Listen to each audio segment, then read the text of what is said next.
We are live here, NBA Now from Chat Sports, going through all the latest NBA offseason. Now we've got a new segment, Jimmy. We're going to walk through the top 5 free agent signings so far this NBA offseason.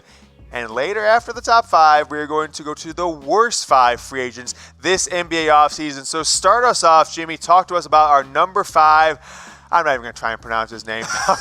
Malcolm Brogdon, a great pickup for the Indiana Pacers. They got him in a sign-and trade, 4 years, $85 million. I thought he was going to cost even more than that, honestly. And you see what he did in Milwaukee last season. He put up really good numbers. The main thing that sticks out for you is that 42.6% from beyond the three-point arc. I mean, he's a 50, 40, 90 shooter. I like the signing to the Indiana Pacers. He's their new starting point guard alongside Victor Oladipo. I think he pushes them into the top of the Eastern Conference picture. Love this pickup for the Indiana Pacers in Malcolm Brogdon. Look, he can also play defense. He's not just offense. So you see what they have in their starting 5 next season. It's Brogdon, Oladipo. Now, health in that backcourt is definitely could be an issue, but you get TJ Warren, Sabonis, and Miles Turner. I think the Pacers had a really good, secretly good offseason. You also look at an addition of Jeremy Lamb. I think it's good to go. This is why I put it at top 5. Put it at top 5 for value and because he fits perfectly alongside this team. So, number 5, really, really good. Not cream of the crop good quite yet, but I love the addition. Malcolm Brogdon is my guy. You know what else I love, James? The United States of America? The United States of America. It's July 4th, baby. We want to know how much you guys love America. We want to see you type USA in the chat below. We don't want to see just one USA, though. We want you to just roll them through 100 million times because, hey, U.S. soccer, the land of the free, the home of the brave, the United States of America. When is that game? Is that coming up? Is that tomorrow? There's another Saturday? one coming soon. I can't remember. I don't know. I'm just going to watch some fireworks tonight. Been a little low-key, this whole Women's World Cup. I don't think it's been made. I thought it would be a much bigger deal. Maybe Kawhi Leonard and Kevin Durant has taken some of the thunder. So type USA below. Thank you so much for watching the video today. Make sure you like it. Subscribe to the channel. Let's get on to number 4, Jimmy Butler. Jimmy Crowther. Jimmy Butler is our number 4, headed down to the Miami Heat. Yeah, the reason I have this one in the top 4 is because, look, Miami wasn't expected to even be a player in NBA free agency. They had no money coming in. They made some really good moves. They traded what they needed to trade. They opened it up. I love this pickup for the Miami Heat. They get a star player, which they did not have. And, it was a 4-year, $142 million. Of course, it was a max deal. But you turned down a 5-year max from the Philadelphia 76ers to go to Miami. It's a win if you're a Heat fan and for Jimmy Butler because he gets to be the guy now with the Heat. And, of course, this was a part of a sign-and trade. It sent Josh Richardson to the 76ers. Myers Leonard also going to the Heat. And there was just so much happening in that trade. But it got done. Jimmy Butler is now a member of the Miami Heat. It seems kind of un-Pat Riley to me for Jimmy Butler not coming with another guy. I don't know. It just seemed a little odd to me personally that he would go to the Miami Heat. But let's take a look at the Heat lineup next season with Jimmy Butler. You've got your guy, Goran Dragic, right? Is that the guy you like a lot? You got Jimmy Butler. Where does this team fit in the Eastern Conference with first top 5 NBA draft pick Dwayne Wade is still hanging around with the Miami Heat? Woof. It's a very interesting team for sure. I think because you have a star player, you get into the bottom half of the Eastern Conference playoff picture. So I think 6 fighting for that 6 seed, fighting for an 8 seed. But I mean, you add Jimmy Butler. You automatically add a player that can go and get you 20 points, and he can play defense on the other end. He's an incredible defender. That's like the main draw with Jimmy Butler. But the other fact is that he can be a playmaker. So, hey, maybe Goran Dragic isn't your primary ball handler next year. You just let Jimmy handle it. I've heard guys with the first name Jimmy are the most trustworthy people in the world. So, James is long for Jimmy, so I appreciate the name. Number 4 is Jimmy Butler, headed down there to the Miami Heat. We are live here on Chat Sports YouTube. Can Jimmy Butler lead Miami to the playoffs, Jimmy, yes or no? I think he can. I think that's a solid. I think it's a pretty deep team. I know producer Tad over here loves the Miami Heat. He wants to see him get back to the playoffs, and I think he'll be pretty happy because I think Jimmy Butler can do it. I think he will push them into that playoff picture.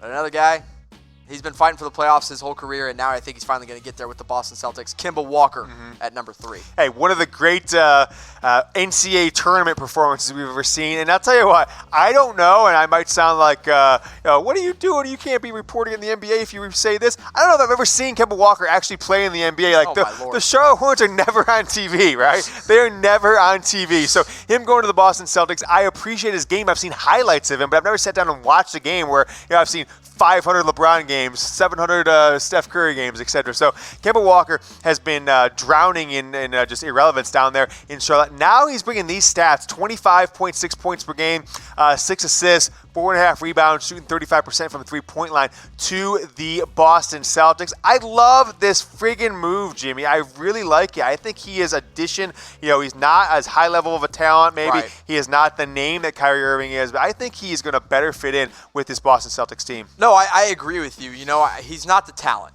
That's the main thing. He is not the talent, but he is a solid player. I mean, you look at what their lineup would be next season in Boston: Kemba, Jaylen Brown, Gordon Hayward, Enes Kanter, and Jason Tatum.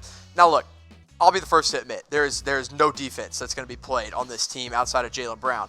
But you got guys off the bench ready to go like Semi Ojeleye, Marcus Smart are really good defenders, and that's what you hope for. And then Enes Kanter was also a good pickup. It was a guy that steps in now for Al Horford. I love it. I love Kemba Walker replacing Kyrie Irving. I think the chemistry will be a lot better. Look, if I had to grade it, if I got to give it a grade, I'd be giving it an A. Maybe a B+, just because they did lose such a talent in Kyrie Irving. But we want to know from you guys, from our loyal watchers at Chat Sports. We want you to grade the signing. Put on your GM hat. Let us know what you thought of the Kemba Walker signing. Was it an A, a B, a C, a D, or an F? There's no way it's an F, right? I'm going A, baby. I'm going A. I kind of think about it with the Warriors. They lose Durant, and they don't replace him with as good of a player, but they could have just let, the Celtics could have just let Kyrie go and trying to, tank and rebuild and all this different stuff, but they got a high-level player. Speaking of Kyrie Irving, Jimmy, you've got him ranked as your number 2 free agent signing over the man that's replacing him in Boston, Kemba Walker. So why do you think Kyrie was a better signing for the Brooklyn Nets? It was just... Look, the main reason it was a better signing is because Kyrie is the better player. That's the number one thing. And because Brooklyn finally got their guy. He gets to be the main player next year, probably not for the long term because of Kevin Durant. But I put Kyrie as a little higher player than Kemba Walker, despite all of his chemistry issues. And look, it was held out for so long that that's where he was going to go. Mm-hmm. And he finally ended up there. They got their guy, and he's a special talent. I mean, he's top 2 or 3 point guard in the NBA right now, despite what he does off the court and the idiotic stuff he says about the world being flat or round. Great pickup for Brooklyn. You got to love it. I mean, 4 years, $141 million. He apparently took a little bit less than the max just so they could get DeAndre Jordan, but you see his numbers, it just tells you why he's so special. You know what the interesting thing about Kyrie and Kevin Durant teaming up, and we'll maybe talk about Kevin Durant here in a few moments when we get to our number 1, but it's very, very strange to me that, in my opinion, the 2 most sensitive stars in the NBA are going to team up with each other. If you are Kyrie Irving and you can't get along with LeBron and Kevin Love, that you want to force a trade out after 3 straight NBA Finals appearances to the Celtics, then you can't get along with Danny Ainge and the Celtics coach, Brad Stevens, and the rest of those stars.